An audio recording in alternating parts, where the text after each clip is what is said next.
Hello, it's Caring is Sharing again. I'm going to focus this on questions. So one question can lead to multiple answers. So let's look at this. I did this beautiful sketch for visual learners. I'll try and hold it straight.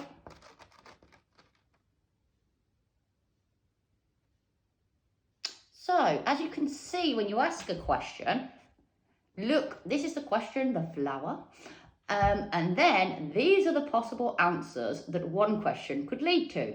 Because that's why I drew this beautiful image for everyone.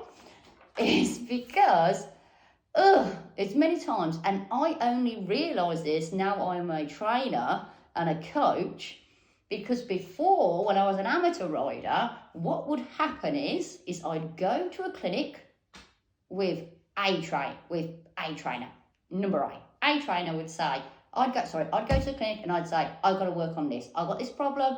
How do I fix it? Or how do I make it better? That was usually it. How do I make it better? I want to be better. And he'd be like, do this. So then I'd say, okay, I'd go away. I'd go and practice like that because I'm really anal and OCD because I want to get better. And then I'd go to another clinic with another trainer. Let's call him trainer B.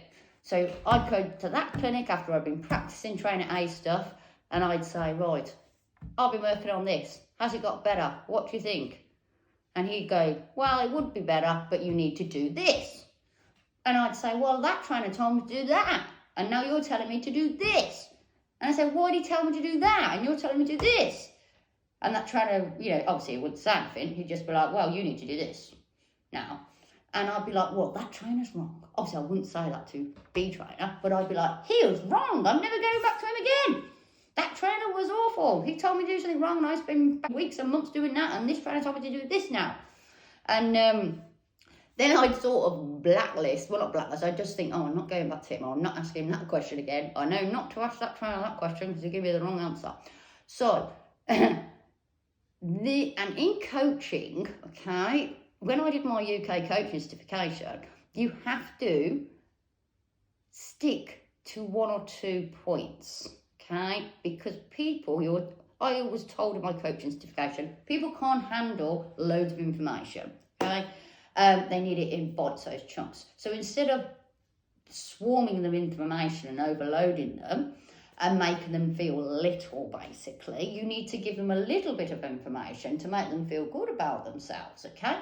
And this is basically what the trainers were doing, but I didn't realise this because obviously I wasn't a coach and I had not been on the course and and I did not realise this. Because obviously the trainer can't, if you're doing a clinic and you've got 10 minutes, 15 minutes with each person, you can't go on. I could do a 15-minute talk on one part of a question, but they have to narrow it down and give you a quick, short answer, which I was not aware of at the time.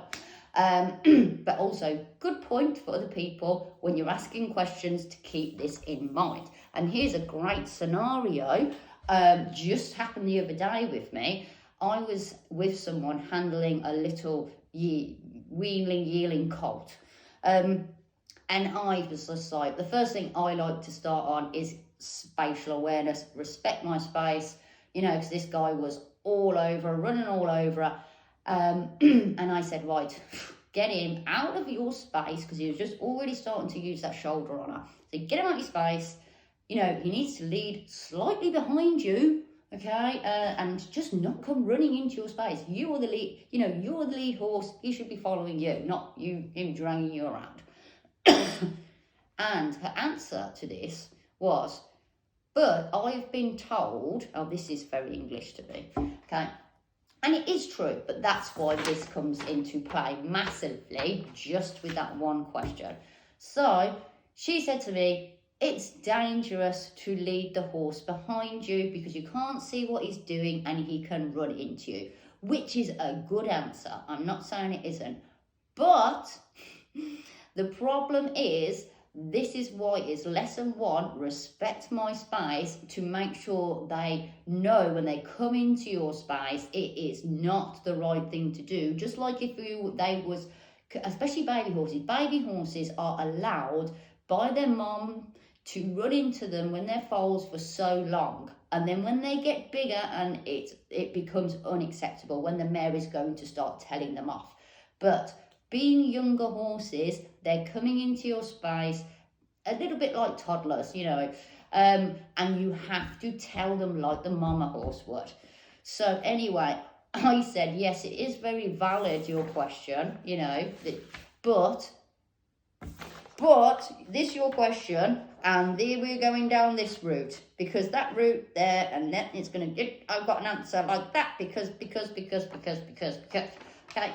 Summarising the answer to that question using this, okay, is, again, where the goal was to lead him from A to B.